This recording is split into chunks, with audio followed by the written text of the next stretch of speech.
PNB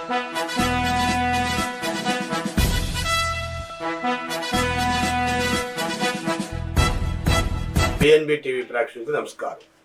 ముఖ్యంగా ఈ విషయాన్ని తల్లిదండ్రులు, విద్యార్థులు వినాల్సిన విషయం. విద్యార్థులు నోటిఫికేషన్ ఇష్యూ అయిపోయింది, intermediate examination time table issue అయింది. ఇప్పటికైనా పుస్తకాలు దుమ్ము దులుపుదాం అనుకుని దుమ్ము దులపండి అంటున్నారు తల్లిదండ్రులు. అంటున్నారు మార్చిలోని ఎలక్షన్ వస్తుంది, మీ ఎన్నికల గుర్తు హస్తం, మీ ఎన్నికల గుర్తు సైకిల్, మీ ఎన్నికల గుర్తు కమ్యూనిస్ట్ అని ఇలా వీళ్ళు పుస్తకం తీసి అక్షరముక్క చదువుదాం అనుకున్న టైంలో ఈ ప్రచారం వల్ల మీ ఎగ్జామ్స్ ఎట్లా చదువుతారు, ఎట్లా ప్రిపేర్ అవుతారు? మార్చి ఎగ్జామ్స్ అన్నా డేట్లు మార్చాలి, లేదంటే ఎలక్షన్ అన్నా డేట్ మార్చాలి. ఎగ్జామ్స్ మార్చి 30వ తారీఖు వరకు ఉన్నాయి 10th క్లాస్ ఎగ్జామ్స్. మార్చి 18వ తారీఖు నుండి 30వ తారీఖు వరకు 10th క్లాస్ ఎగ్జామ్స్. మార్చి 1వ తారీఖు నుండి 18వ తారీఖు వరకు ఇంటర్మీడియట్ ఎగ్జామ్స్. ఫిబ్రవరిలోనే ప్రాక్టికల్స్ ఇవన్నీ జరుగుతున్నాయి.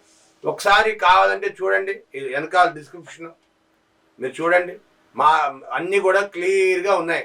డేట్స్ నోటిఫికేషన్ ఇచ్చేశారు. ఇన్ని జరుగుతున్నా సరే మన నాయకులు ఎందుకు పట్టించుకోరు? ఎలక్షన్ కమిషన్ ఎందుకు మార్చదు? ఎడ్యుకేషన్ డిపార్ట్మెంట్ ఎందుకు ఇన్ టైంలో ఎగ్జామ్స్ పెడుతుంది?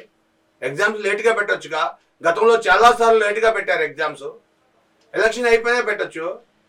లేదా ఎగ్జామ్ మే 30వ తారీఖు వరకు కూడా ఎలక్షన్కి టైం ఉంది. రాజకీయ నాయకులకి ఎలక్షన్ పెట్టుకుని మే 30 తారీఖు దాకా టైం ఉంది. ఏప్రిల్లో నోటిఫికేషన్ ఇచ్చుకొని మేలో పెట్టుకోండి. ఎలక్షన్ కాదు, ఫిబ్రవరిలో నోటిఫికేషన్ ఇచ్చి మార్చిలో ఎలక్షన్. ఈ దీంట్లో పిల్లలు ఎలా చదువుతారు అనే టెన్షన్ పడిపోతున్నారు తల్లిదండ్రులు, ఆందోళన చెందుతున్నారు. మీ ఎన్నికల గుర్తు చంద్రబాబు నాయుడుకి, మీ ఎన్నికల గుర్తు రాజశేఖర్ రెడ్డికి, మీ ఎన్నికల గుర్తు జగన్కి. ఎలాగా హౌ ఈ మైకుల్లో హోరెత్తిపోతుంటే పిల్లలు ఎలా చదువుకుంటారు? వాళ్ళ మెట్టు 10th క్లాస్ మెట్టు ఎక్కితేనే కానీ వాళ్ళ ఫ్యూచర్ స్టార్ట్ అవ్వదు. ఇంటర్మీడియట్ మెట్టు ఎక్కితే కానీ వాళ్ళు డిగ్రీకి వెళ్తారు, దేనికైనా వెళ్తానికి అవకాశం ఉంటుంది. ఏదీ లేకుండా నువ్వేమో అక్కడికక్కడ ఆపేసి ఇక్కడిక్కడ ఆపేసి ఎలా? How it is possible?